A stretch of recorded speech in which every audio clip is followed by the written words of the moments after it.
હાલો ને તમે હું આવું કરો છો? ના, એ ક્યારેય નહીં બને. અને યાદ રાખજે કે તારી બધી જીદ હું પૂરી કરવા માટે તૈયાર છું, પણ આ જીદ છે ને સાચેય મને નથી ગમતી. સારું ન આવો તો જ્યારે હોય ને ત્યારે આવું જ કરો. ક્યારે એવું ન થાય કે હરખથી હારે જાય એમ. તું જા અને મોજ કરો.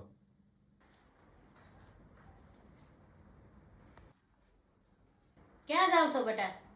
મમ્મી આજે 31st ની નાઈટ છે ને એટલે અમે પાર્ટીમાં જઈએ છીએ. રહેવા દે ભૂમિ, ન્યા નથી જવાનું.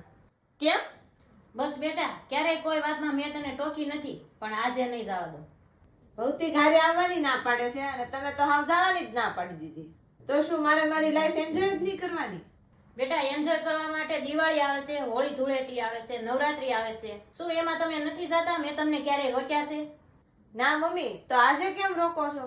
કેમ કે આજે વાત સનાતન ધર્મ ઉપર આવી છે, અને જો આપણે જ આપણા ધર્મની રક્ષા નહીં કરીએ અને જો આપણે બીજાના તહેવાર ઉજવશું તો આપણી આવનારી પેઢીને આપણો ધર્મ શું છે એ સમજાશે નહીં. બેટા, જીદ મૂકી દે અને ધર્મને સમજ. સમજાઈ ગયું મમ્મી. ધર્મની રક્ષા કરશું ને તો ધર્મ આપણી રક્ષા કરશે. જય શ્રી રામ.